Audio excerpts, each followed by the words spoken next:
Hello and welcome to episode 12 of Diary of a Common Man. My name is Salim Lalani and thank you so much for joining me once again. This week I'm pleased to announce that we have two more volunteers, one a research analyst who would like to remain anonymous, so thank you so much, and an investigative reporter. Thank you, Alfie. Apart from that, we need a legal professional and we also need a detective. Now, to be a detective volunteer, you don't need to be a professional, just you need to be an insider. It's not as if I'm not getting information from the insiders at the moment. It's just that I need someone to commit to doing the voluntary work on a regular basis. And goes without saying, your anonymity will be guaranteed. I've received hundreds of emails and phone numbers. Thank you so very much. If you haven't already sent, please do so if you are interested in watching my videos in case. I've received many requests from Muslims from across the world for an Urdu version of this YouTube series. They feel that many Muslims don't understand English and are missing out on what is going on in the name of Islam. And I appreciate that concern, but there are a couple of issues that I must consider and I will need your advice in those matters. Firstly, the time factor. I have already sacrificed 6 years of my time researching and producing this series. And remember, I'm only a one-man army who works full-time. Now, this 6 years of research has taken its toll. It has had a tremendous impact on my time, on my finances, and on my relationships. Now, without doing a YouTube series, the work that I'm doing at the moment is already beginning to demand a lot of my time. Urdu version will mean twice the work, if not more. Now, if I was to take on more responsibilities, I will have to quit my job and work full time on this campaign. Question is, who is going to put the food on my table? That is one issue. Apart from the issue of putting food on my table, I feel releasing an Urdu version will potentially mean undesirable consequences for Aga Khani followers, particularly in Muslim countries. We know some of our Muslim brothers who are really good at heart, but a little bit emotional. These consequences may happen, they may not happen, but it is critical that I analyze this situation and seek your advice before pulling the trigger. Although I have my thoughts on this issue, I will appreciate your thoughts. By the way, I have advised Aga Khan that this is a likelihood. Let's now return to our weekly episode. Last week we entered the Aga Khani Jamaat Khana and we learned about a few secretive majalises. Since then, I have received further information from insiders about the existence of two more secretive majalises. One is called My Daughter and the other happens at Aiglemont, Aga Khan's headquarters in France. Now, I am not 100% sure of the credibility of this information, given Aga Khan is in the process of moving from France to Portugal. But if any of my viewers know anything about this, please let us know. Now, last week we discussed the secretive majalises, the elite majalises where you have to pay a lot of money. This week we will discuss majalises which are designed for people who neither have a lot of money and nor a lot of prestige. So, for them, they can get away with an entry fee of, believe it or not, as little as $50. That's it. It's another matter that they will pay at every step once they enter. These majalises are, first one is Panch Bar Sal. This is a mini version of life dedication majalis, where instead of serving the Imam for the rest of your life, you get enough blessings worth about maximum 12 years of your service. Panjay Behnu Midlas, this is ladies only majalis. Baitul Khayal, we spoke about this majalis last week and I need to offer my apologies. I got two things wrong. Firstly, I thought it was free, but a viewer has advised that it does cost $75 to enter. Also, the meaning of Bait is house. So, Bait is house, Khayal means thought, so Baitul Khayal is house of thought. This majalis happens every morning at 3:45 a.m. Goes without saying, not very popular, but to make it popular, an evening version is also available for your convenience. Now, believe it or not, the mercy of the Imam has made available majalises that are absolutely free. Don't believe it? It is true. Yes, you will not pay a cent, guaranteed. You will not pay anything, zero, zilch, but hang on, do not pop that champagne just as yet. Yes, there is no fees to enter, but it is these very majalises where you will pay to the Imam in big chunks. How much money, under how many pretexts, we will discuss in detail in later episodes. Now, let's get inside these free majalises. First one is Chandraj Majalis. Chandraj Majalis was actually established by or created by Aga Khan III, the Sultan Muhammad Shah, and it is promoted as a must attend majalis. It is no wonder even believers who hardly go to Jamaat Khana make a special effort to attend. People arrive with 12.5% of their entire month's income in their pockets to be offloaded on this day. By the way, Majlis was established for spiritual upliftment. Salgira Majlis is held to celebrate Aga Khan's birthday on 13th December every year. Nowruz, we have learned earlier that Aga Khan belongs to the Persian ancestry, and in Persia, Nowruz is the new year. It is no wonder that it is celebrated on 21st March every year. Imamat Day. This majalis is to celebrate the anniversary of current Aga Khan becoming the 49th Imam on 11th of July 1957.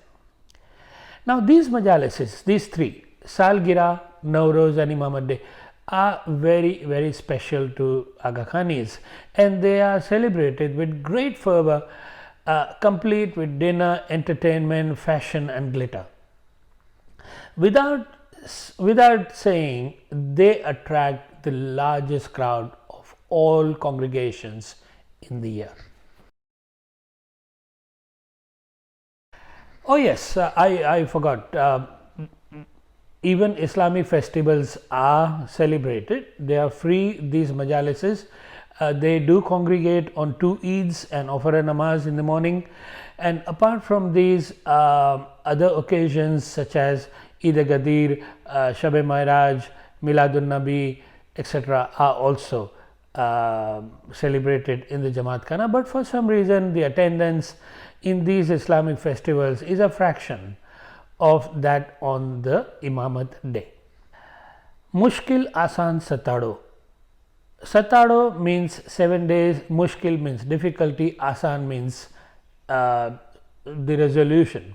So, what Mushkil Asan Satado means is for 7 days you come for prayers, intense prayers, which will basically dissolve all your difficulties in your life.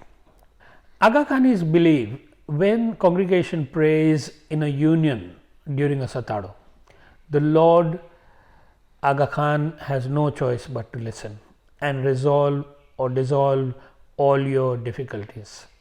Satado is a power pack. These prayers to Aga Khan are powerful enough to make your difficulties disappear quicker than all the prayers put together during everyday Jamaat Khana and everyday majalises. It is little wonder that Jamaat Khana is packed during Satado. In particular, Jamaat Khana is packed by believers who are regularly irregular.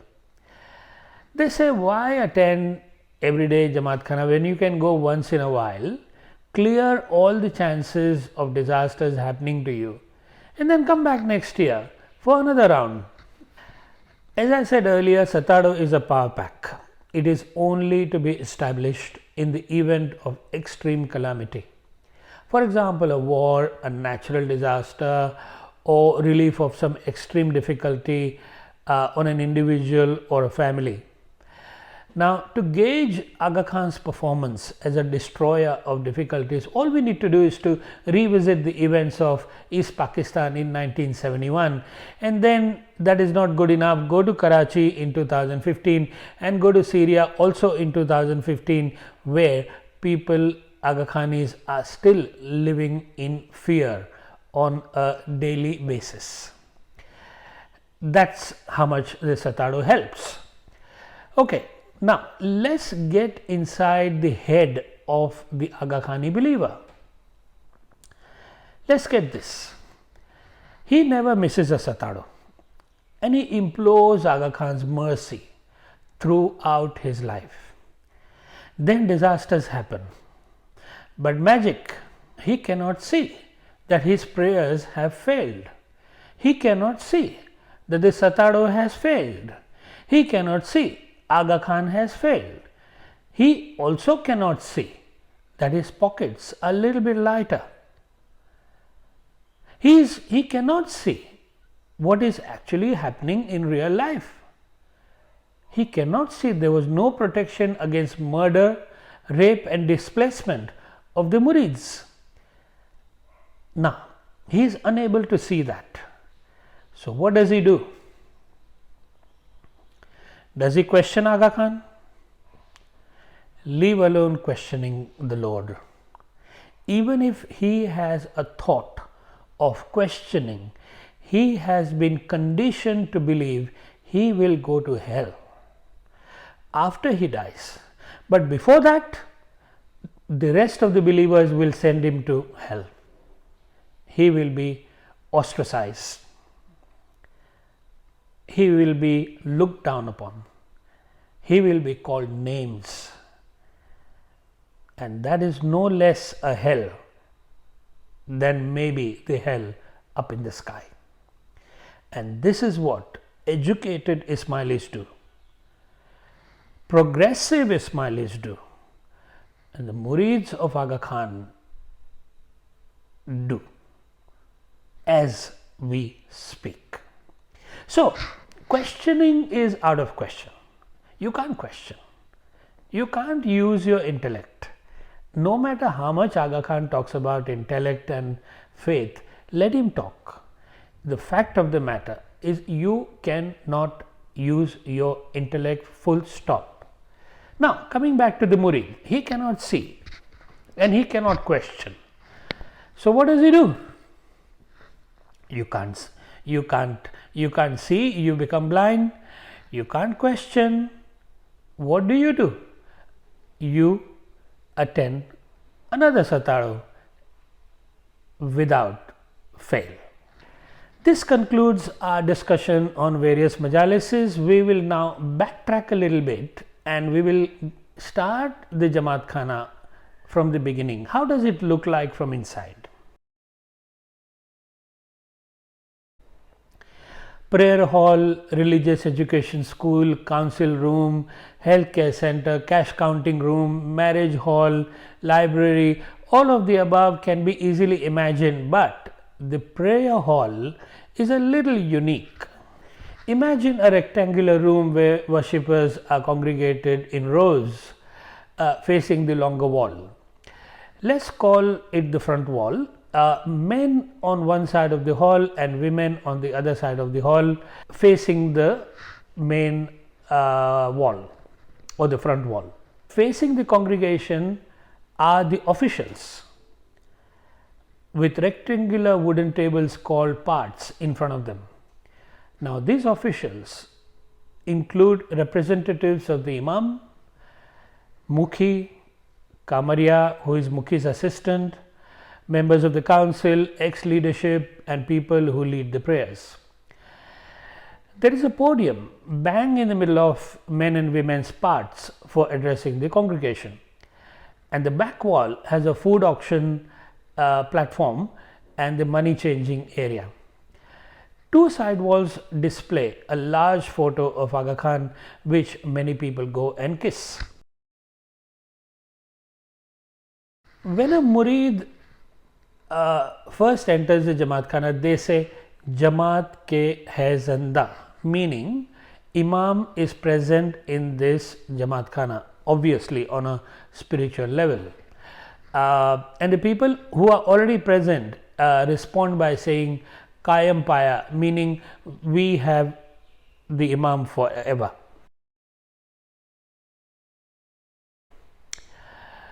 Then the believer proceeds towards the Mukhi or his assistant Kamaria for Dua Karavi, which is a confession of sins ritual. If you are a female, obviously you'd go to the female equivalent of the Mukhi and the Kamaria.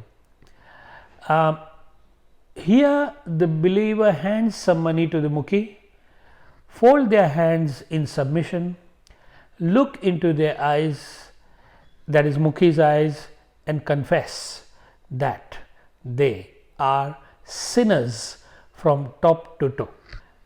And the kind-hearted Mukhi prays that may Aga Khan forgive his sins. In my days as an Aga Khani, I always had a big issue with this particular ritual. Let's get it right. Myself, Salim Lalani, is not an angel at all.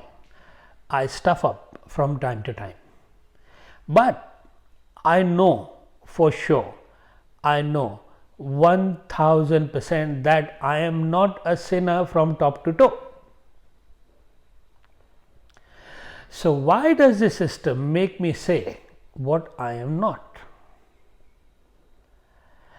This question demands an elaborate revelation of stealth. Psychological techniques behind this ritual will make your mind boggle. It will be covered. This psychology and the mangling of the human brain and the mind is amazingly well crafted in an Ismaili system. It will need many episodes to cover this aspect of Aga Khani system. Okay, so we have gone to the Mukhi, we have basically had all our sins forgiven. Now the believer joins the congregation and the proceedings kick off with Ginans, which is the devotional songs, for about 30 minutes, during which people slowly congregate for the prayers. And we have discussed the shirk infested prayers called dua in earlier episode. Basically, Aga Khanis pray 3 times a day, one after the sunrise, one before the sunset, and one after the sunset. Dua, like most rituals, is a mechanical affair. Many years ago, when I served in the religious portfolio, I found that most people in Jamaat Khana did not understand the meaning of the dua, leave alone the Quran. This includes the religious school teachers, leaders, and the scholars. Once a dua is offered, the congregation stands up for yet another prayer called tasbih. Here they seek from Aga Khan forgiveness of sins again, good health, wealth, removal of difficulties, and the list goes on and on and on.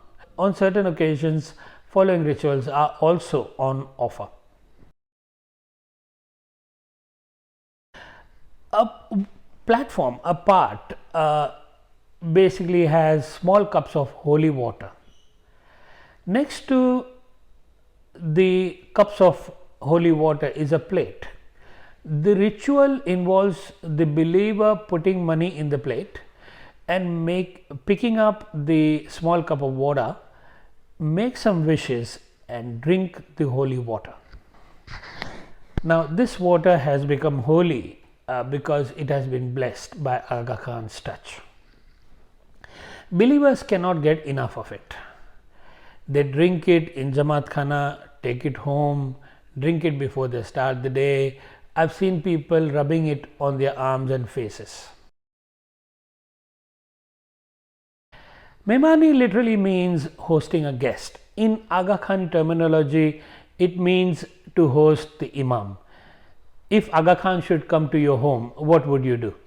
You'd cook the best foods and make sure he enjoys his time with you, right? Now, because it's not possible for the Aga Khan to become a physical guest of all his spiritual children, he has been so kind to accept money in lieu of having him over for dinner. Now, you can offer mehmani out of gratitude, or if you want, you can offer a mehmani for the resolution of your difficulties. Now, in my days, we used to put whatever we wanted to put in an envelope and give it to the official in the Jamaat Khana, and he used to bless us on behalf of Aga Khan. But since I left in 2014, I'm getting reports that a fixed price mehmani can now be offered. A fixed price list is also available from your friendly official. This official compiles a list of mehmani participants and send it to Aga Khan. I would like any insider to just confirm this report if this fixed price mehmani is a real thing or not really. Now, Nandi is actually a corruption of the Arabic word called Nadi. Nad means a call, and Nadi is a person who makes that call.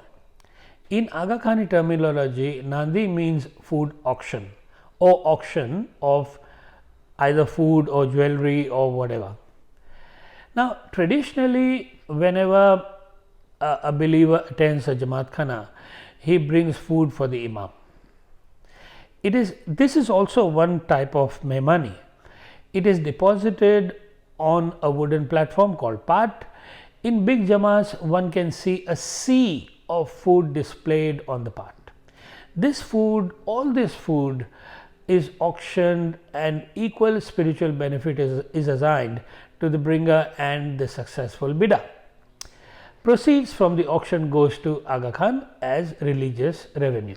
I would like to talk about a couple of issues with this particular tradition.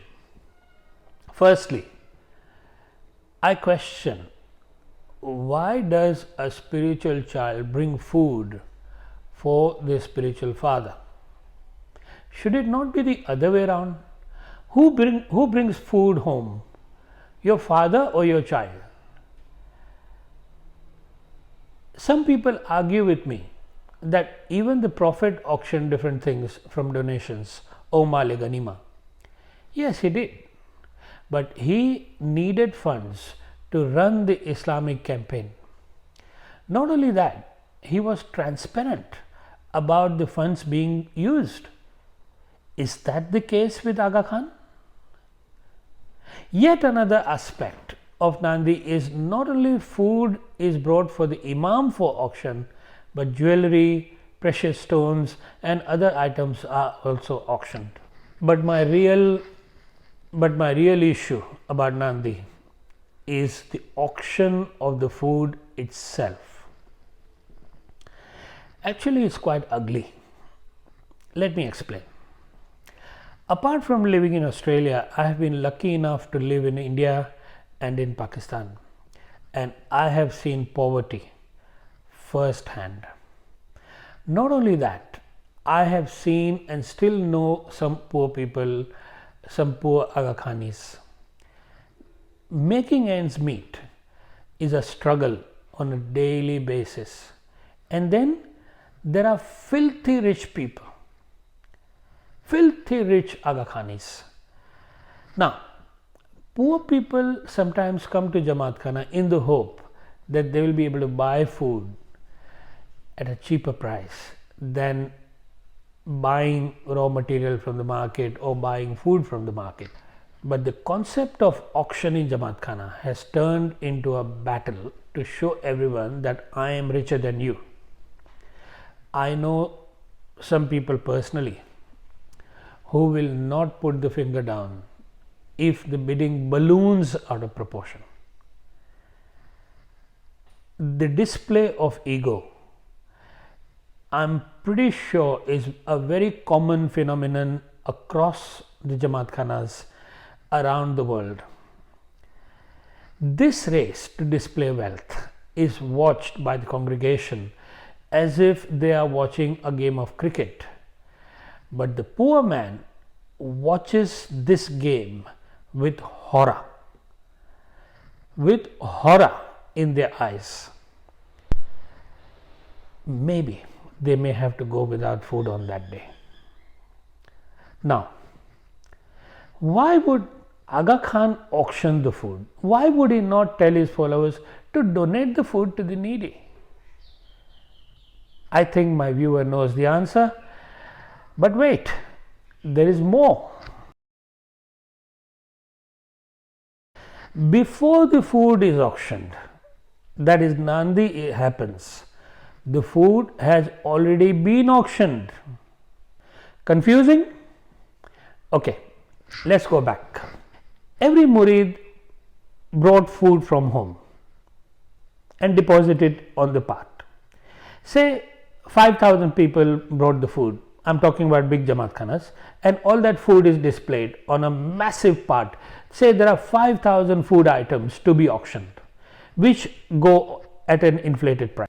Now, during the Jamaat Khana routine, all this food, 5,000 different items of the food is auctioned, and it is given to the highest bidder. No, not the food is given to the highest bidder.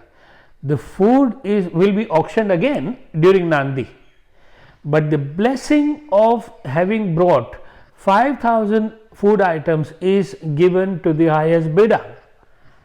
So, the spiritual benefit has been auctioned. Then in the Nandi, the physical food will be auctioned, double dipping. Now, do not underestimate this bidding. It can attract 5 figures in dollar terms in big Jamaat Khanas. I remember when I was in Karachi in 1994, in those days I have seen the Awal Sufro going for 30,000 rupees. In those days, 30,000 rupees could buy a 2-bedroom apartment for you, and that was the price somebody paid to get the spiritual benefit of having brought the massive amount of food that was brought to Jamaat Khana for the Imam. That is called Awal Sufro. Next week, we will discuss social aspect of the Jamaat Khana. Until then, take care and don't forget to respond to the proposed Urdu version of this series. Goodbye.